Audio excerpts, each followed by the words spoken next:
राजनीति में अक्सर ऐसा कहा जाता है कि जब भी कोई नेता ज्यादा बढ़ चढ़ करके या फिर वोटों की बातें करने लगे तो ये समझ जाना चाहिए कि चुनाव नजदीक है।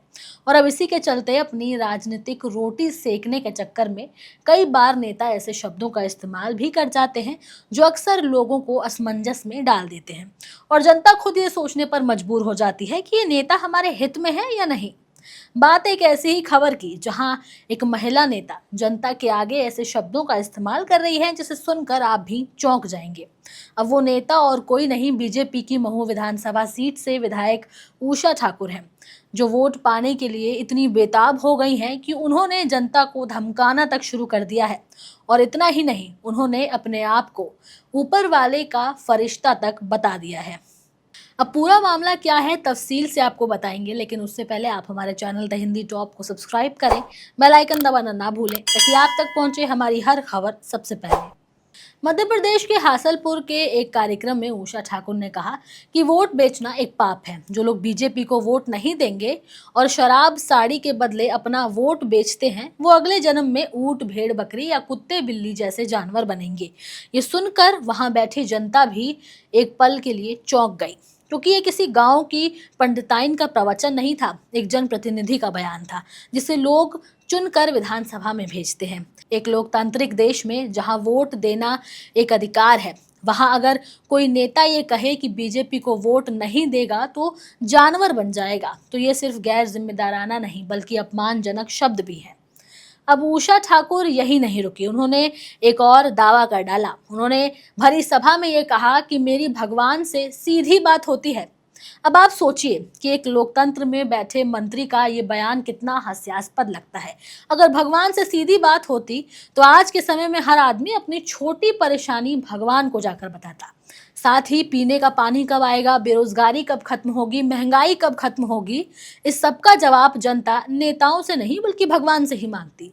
राजनीति का धर्म से जुड़ना नया नहीं है, लेकिन इस तरह से सीधा संवाद और पुनर्जन्म की बातें करना ये न सिर्फ एक मजाक बल्कि आम जनता की भावनाओं पर चोट पहुंचाने जैसा भी है। वैसे उषा ठाकुर पहली बार विवादों में नहीं आई। एक समय नवरात्रि के दौरान गरबा महोत्सव को लेकर के भी उन्होंने बयान दिया था कि बिना पहचान पत्र के किसी को एंट्री ना दी जाए। उनका तर्क लव जिहाद रोकना था। इस दौरान उन्होंने कहा था कि जो आए अपनी पहचान के साथ आए, पहचान छिपाकर गरबा में आना लव जिहाद को बढ़ावा देना है। अब जरा सोचिए, एक धार्मिक पर्व जो प्रेम आस्था का प्रतीक है, उसे भी शक और संदेह की नजर से देखा जा रहा है।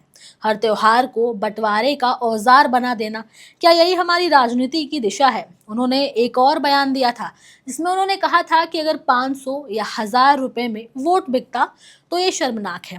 बिल्कुल सही कहा उन्होंने, लेकिन क्या ये बात सिर्फ विरोधी दलों पर लागू होती है? क्या बीजेपी कभी चुनाव में जनता को लालच नहीं देती? याद कीजिए, लाडली बहन योजना, प्रधानमंत्री किसान सम्मान निधि, मुफ्त राशन, गैस सिलेंडर, ये सब योजनाएं क्या सिर्फ कल्याण है या चुनावी रणनीति? अक्सर हर पार्टी जनता को लुभाने और वोट बांटने और काटने की राजनीति पर ही काम करती है।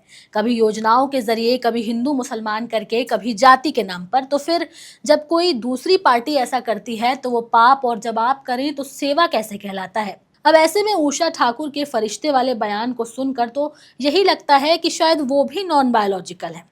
लगता है इनका भी ऊपर वाले से सीधा कांटेक्ट है।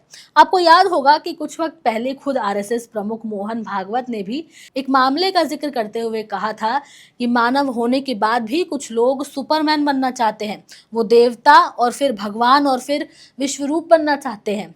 मोहन भागवत के बयान से ये साफ था कि कोई भी नेता यहाँ खुद को सुपरमैन या फिर भगवान का रूप ना समझे। एक जनप्रतिनिधि केवल जनता की सेवा करने के लिए बना है। एक नेता की ये जिम्मेदारी है कि वो सबको साथ लेकर चले, चाहे वो बीजेपी को वोट दे, कांग्रेस को दे, आम आदमी पार्टी को दे या फिर नोटा का विकल्प चुने। लेकिन जब एक मंत्री ये कहे कि मेरी पार्टी को वोट नहीं दोगे तो अगले जन्म में जानवर बनोगे, तो ये अपने आप में ही सिर्फ न कि हास्यास्पद है बल्कि देखा जाए तो यह हमारे लोकतंत्र की आत्मा पर भी चोट है। हमारे देश में हर बार चुनाव से पहले भावनाएं उफान पर आती हैं।